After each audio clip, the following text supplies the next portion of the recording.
Okay, welcome to today's ImageLab talk. We are pleased to have Cihat Duru as our guest speaker today. Cihat received his BS degree from Mechanical Engineering Department from Hacettepe University in 2012, and his MS degree is from Mechanical Engineering Department of Tolb University in 2015. And Cihat is currently a PhD student and a teaching assistant at Mechanical Engineering Department from Middle East Technical University. And he will be presenting our joint work as part of his PhD thesis and together with Özgür Uğraşbaran. Yeah, the stage is yours, Cihat. Thank you, Hocam. Hello, everyone. Today I will talk about our recent published work of my PhD study, implementation of deep learning to the prediction of flow around airfoils.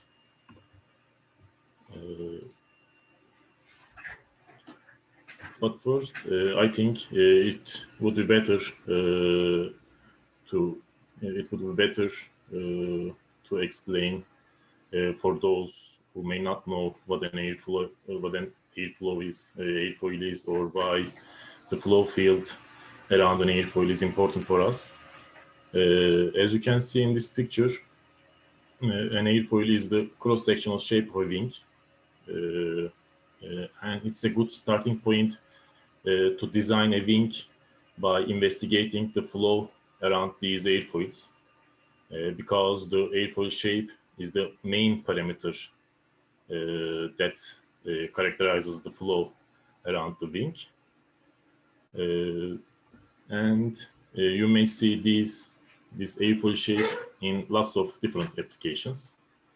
For instance, you can see it in the blades of wind turbines, in helicopter rotors, compressor blades, propellers.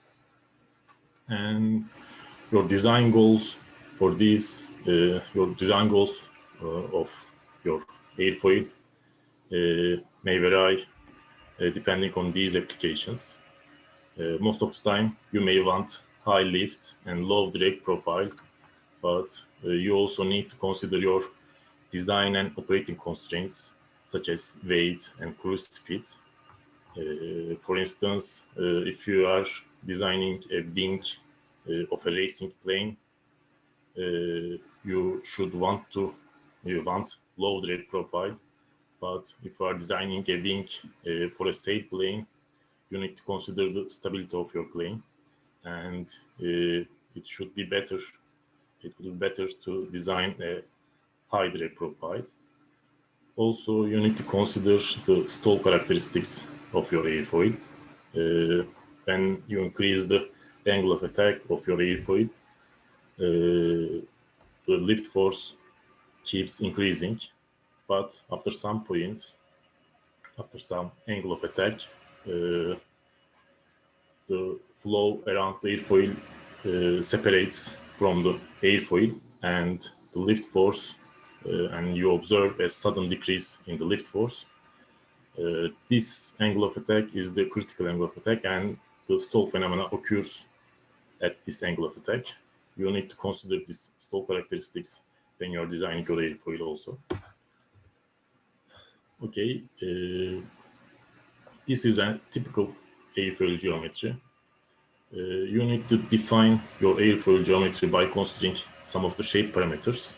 I put here some of the main shape parameters. When you are defining your airfoil geometry, you need to consider the thickness distribution of it and the maximum value of maximum thickness, the location of maximum thickness. Also, you need to consider the camber variation. Camber is the distance of the mean line to the chord line. Mean line is simply the mean of upper and lower surfaces of your airfoil. And chord line is the line that connects the leading edge to the trailing edge. This camber distribution is really important. And also the value of maximum camber, the location of maximum camber is also important. By playing these parameters, you can create lots of different airfoil shapes. I put here some of them. You can see here a thin airfoil, a thin and high cambered airfoil, a thick and less cambered airfoil, and a thick and a symmetrical airfoil with zero camber. And let's see pressure fields around these airfoils for 0.7 Mach number flow. I didn't plot these pressure fields for a common pressure scale. That's not important because it's here. It's enough to know that the blue color shows the lowest pressure and the red color shows the highest pressure. As you can see, you can observe different flow features as the airfoil shape changes. In this thin airfoil, you can observe a low pressure region on the upper side of the airfoil. In this high cambered airfoil, you can observe a high gradient region on the upper side of airfoil. This is probably a shock wave. And then you increase the thickness and decrease the camber, you can observe two low pressure region around the airfoil on both sides. These pressure fields are important because this pressure fields gives us information about the aerodynamic forces. I mean, if you integrate your pressure distribution over the airfoil area, you will obtain force, and the vertical component of this force gives you the lift force, and the horizontal component of this force gives you the drag. And if you take the moment of your lift force with respect to the aerodynamic center of your airfoil, you will obtain the moment. In this airfoil, you will observe a symmetrical velocity distribution because it has no camber. It has a symmetrical profile. In this airfoil, no lift force is generated because, as I said before, the lift force is actually generated by the difference between the pressure on the lower side and the upper side of your airfoil. So far, these studies were conducted mostly with CFD simulations or wind tunnel experiments. After now, it won't change, but we may reduce some burden from them because they have some drawbacks. Safety simulations may be very computationally expensive and memory demanding, and wind tunnel experiments may also be expensive. I mean, not everyone has a wind tunnel in their working environment, and if one has a wind tunnel, the test conditions of it may be limited. For instance, you cannot conduct a supersonic flow test with a subsonic wind tunnel. So in this study, we aim to reduce these drawbacks. We are developing a deep learning model that can predict pressure fields around a given airfoil. Okay, because an airfoil design needs lots of experimentations, and we can reduce this computational burden from safety simulations, let's say, at the initial design stage, and at the final design validation, we can let CFD to do that. So in order to train our model, we prepared data by safety simulations for 200 different airfoil shapes. First of all, we developed a common meshing algorithm that suits for all of these airfoils. It's a single block autophagy with predetermined number of cells in chord-wise and stream-wise directions.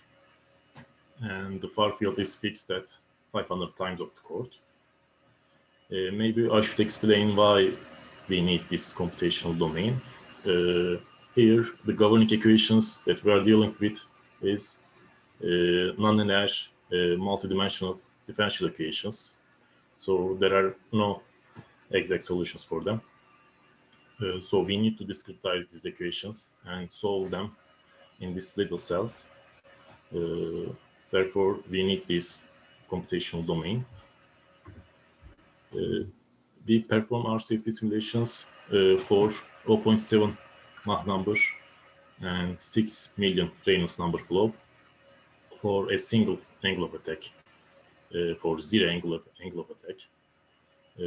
These numbers mean it's a turbulent flow, it's a compressible flow, it's in a high subsonic flow regime. We selected this flow regime because we wanted to include shock waves in our training data, because we wonder that whether a deep learning model predict a shock wave if it's present in the flow field, because it's very hard to capture a shock wave even with numerical simulations. So for the safety simulations, we used our in-house developed safety solver. It's a finite volume-based compressible ideal gas solver. It solves compressible form of Reynolds Averaged Navier Stokes equations with scalar-Taumela's turbulence model. I didn't put those equations, those differential equations here, but they are nothing but conservation laws, conservation of mass, momentum, and energy equations together with a closure model. For the discretization, we used HLSE scheme with second-order Venkata-Krishna limiter for implicit fluxes. For viscous fluxes, we used second-order central differencing, and for the temporal discretization, we used backward Euler time integration method. Okay, these are the airfoil shapes we used in our model. We used 162 of them in the training set, and 18 of them in the validation set, and 20 airfoil shapes in the test set. And airfoil shapes are represented with their distance field maps to get a better shape learning. For that, we simply put our airfoil shape on the Cartesian grid, and with a size of 256 times 256, and then we measure the distance of each element to the closest point of the airfoil boundary. And we also, corresponding to this distance field, this Cartesian grid, we also interpolated our ground truth data, because our ground truth data, we store our flow data in this computational cells. So we need to interpolate this flow data according to this Cartesian grid. So for this interpolation, we used a linear triangulation-based method. For the ground truth data, we used also non-dimensional pressure coefficients. Okay, this is our model. It has an encoder-decoder convolutional neural network architecture. We have 8 blocks in both encoder and decoder parts. It is simply working like this. It takes a distance field as an input and generates a CP field, and it compares this output with the ground truth data by a loss function, and if it is not good enough, it modifies the learning parameters and do this procedure again and again until the loss between the ground truth and the model output becomes smaller and smaller and converges a steady state value.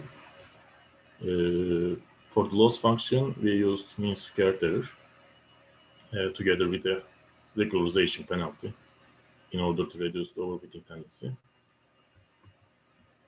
This is our training history. We trained our model until the validation loss reaches its steady state.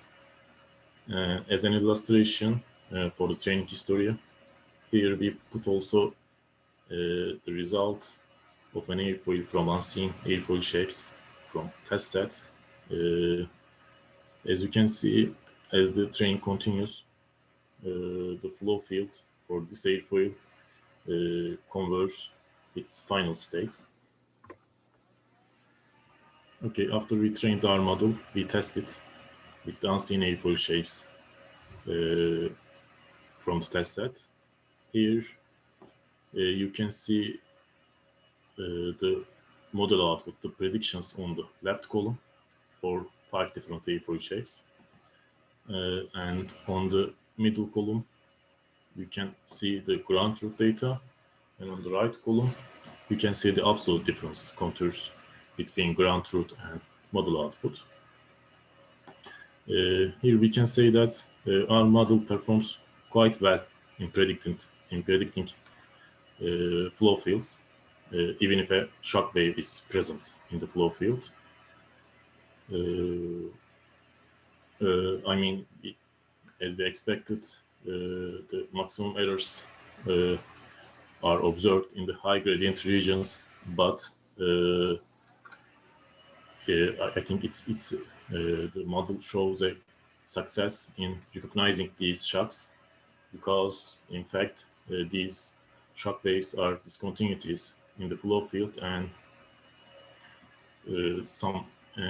most of the numerical algorithms show spurious oscillations in these fields. So the recognizing of these shock waves makes a valuable contribution. We also further test our model to investigate the effect of airfoil shape parameters. Some of the airfoil shape parameters. Here we investigate the effect of thickness variation. We selected 2 airfoils from same family in the test set, and we compared their flow fields. Both fields are shock-free. As you can see, model outputs agree well with the ground truth data, and it showed a better performance for the thin airfoil. And if you look at the camber variation, effect of camber variation, here these flow fields are the worst case in our test set, but still, as I said before, it did a good job, because here in these flow fields there are also shock waves. As we expected, the maximum errors are observed in these high gradient regions, and we can say here, as the camber increases, our model shows a better performance. For the accuracy metric, we used mean absolute percentage error. For the best case, for thin airfoils, we achieved 94% accuracy.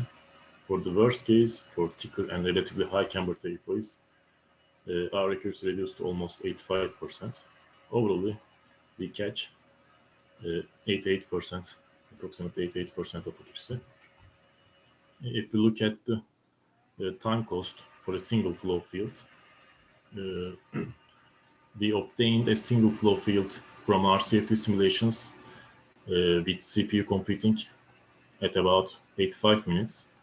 But after 4.6 hours training, our deep learning model predicts it in 4.6 seconds with GPU computing. Our CFD solver doesn't support GPU computing, but we can say that we achieved 4 orders of speed up with a cheaper computational resource. So in this study, we proposed a model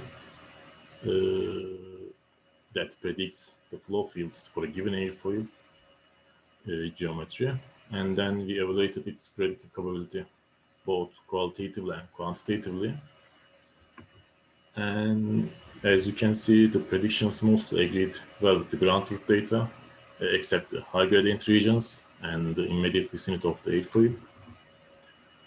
And we achieved almost 4 orders of speed up compared to the safety solver with a much cheaper computational resource.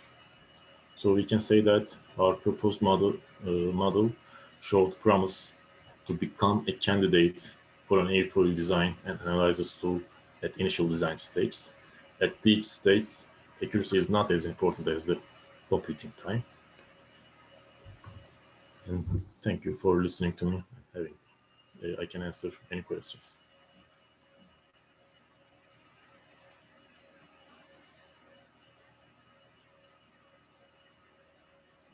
Thank you, Cihat, for a nice presentation. You have a video at the end. Are you going to show it? Wow. Yes. And what was it about?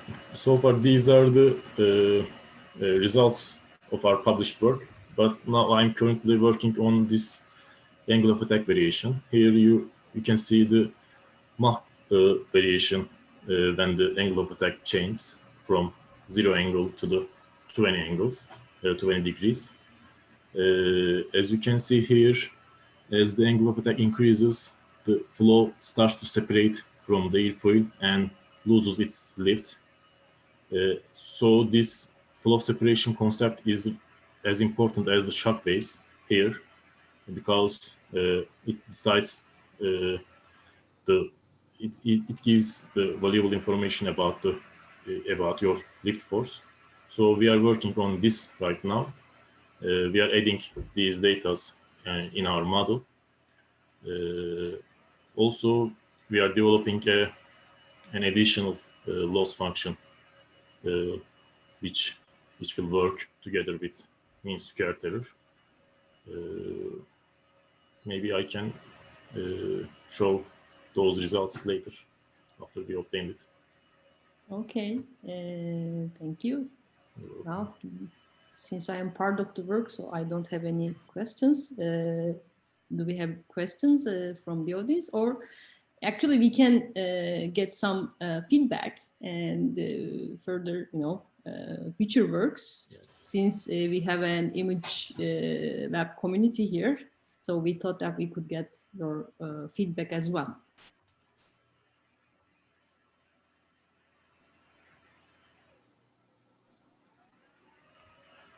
Maybe I can ask a question to this community. Let's reverse the course of the presentation. Maybe I can ask a few things. Thank you, Cihat. That was a really good presentation. It was really fun for me to see a good an engineering application of deep learning. So I was curious. So the training somehow took too many epochs. So thousands of epochs. That is rather unusual, actually, 2,000 epochs. Yes. All right. So how many training samples did you have? You said it, but I missed that. It's 162 airfoil shapes in the training set. Mm-hmm. So it appears that, from the visuals that you show on this figure. Yes, maybe we can stop here because the difference between these flow fields are not distinct, but maybe we can stop here. But I don't remember why we need go to this far. Okay. From the visuals that you show here, it seems that the general layout is captured already at the beginning. So the loss, the mean squared error is rapidly decreased at the beginning. Then yes. The details are being captured, and this is taking a lot of time. This might be because of the loss. So when mean squared error is lost, the gradient becomes too small and you don't get sufficient amount of training signal. Maybe you can look at gradient normalization method, etc., to get better gradient if the loss is too small, right? Maybe that can speed up And it is interesting. I mean, you are training. You don't have too many samples, and you are training for a lot of epochs, and still, we are not overfitting, right? yeah, the validation loss is not exploding. Yeah. So I guess you are regularizing a lot. So Actually, it still decreases but our validation loss still decreases, but not significantly. So we stopped here. As you can see, the field converges. So you couldn't increase the number of samples? I mean, we can increase, but the generating of it took a lot of time. Okay. So if the results are much worse than this, maybe we can consider it. But for a proof of concept study, we think this amount of training results are enough for us. Yeah, the results are really great. So can you look at show us the architecture, the drawing of the architecture? This one. So you don't have skip connections, right? No. I think that might be useful as well. So UNet type architectures are generally used for. Actually, I tried it.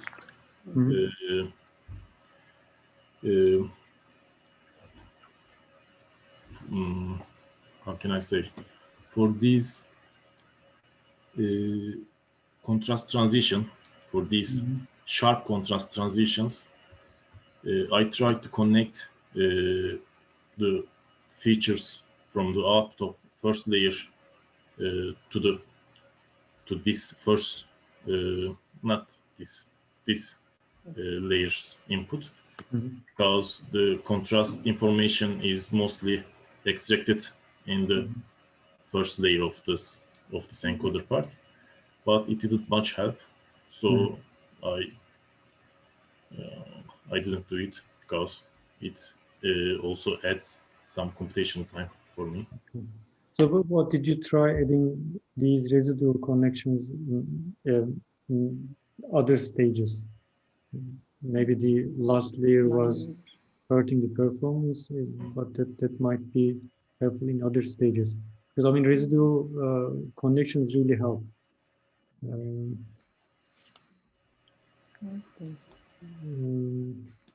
will try it. You used ELU. Did you try? Yes. Did you try ReLU as well? Yes, I tried it, but the ELU was the gave us the best result for this activation unit. So we continue with ELU. Okay. Good. Thank you. You're welcome. Thanks, Hocam. Well, thank you very much for the nice feedback. Thank you. So do we have other questions or comments? Maybe I can add something from Sinan Hocam's comments. First of all, we just go the epochs that much. It's a cultural thing because we are CFT guys and we want to see that residuals flat, right? So it's totally cultural. So maybe it can finish earlier. The second is that the problem here is the shocks. Shocks are the locations where the solutions are not continuous. I mean, in the shock location, would you please show shock location, one of the shock locations, Cihat? Yeah, yeah, it's the blue to green part on the top part of the airfoil. You know, it's a very sudden jump from one number to another number. So always in culturally we have trouble about the capture the shocks because they are really giving you the performance of your airfoil in real life. Now I'm talking about a totally mechanical engineer way or aerodynamics engineer way. So and then those locations are, as you can see, the locations where we get the most errors. So then our aim to give a good lift and drag characteristics plus getting a good, how do you say, the estimation is just concentrate on the shocks in this problem. Future, we will have problems on the separation points, but now the problem is over here. So it's, we want to really resolve the shocks and reduce the errors, because the error you see there, how big it is coming from the shocks for sure. And these errors, basically the only point that is really affecting the performance of the aircraft. That's why we feel that we have to go a little bit further. And now we are in a bit better position. But we really haven't solved the shock estimations that well yet. It's also an open problem for us. Yeah, okay. So may I have another recommendation? So maybe if the errors are generally around this foil, maybe you can, instead of equally weighting the error for each pixel, you can give more weight around the foil, to the errors around the foil. I think that might also help. So I don't know. I didn't know it's possible for the loss function. Yeah, so we can increase the weight of this loss here. Yeah, I mean you are making a grid, a prediction for each neuron in a grid structure, so you can impose different weights for each neuron. Yes. It's possible it will be. And how can we solve this? The shock location is very much dependent on the angle of attack and the shape itself. Some we don't have shocks at all. For example, in the top one and the middle one, we have no shocks. The last one, we have a very weak shock. And the first and the second and the fourth one, we have shocks in very different locations. Yes. Independent of shot, you can use foil. The foil is always at the center, right? Yeah, in the 1/4 is the center, yes. Yeah, so you can just take a large region around the center and maybe give more weight to that region. It can be a Gaussian shape, something, so or something that the center can have an ellipsoid shape, etc., to match the shape of the foil. I think that might help, because there are too many pixels. I don't want, maybe I will call it background, but maybe it might be an incorrect term. And those pixels are, the errors in those pixels are easily reduced, so they dominate the loss. So for that reason, the network is lazy on paying attention to the most critical bits around the foil. So you can change the weights so that it pays more attention to those regions. Good. Thank you. Thank you, John. Thank you.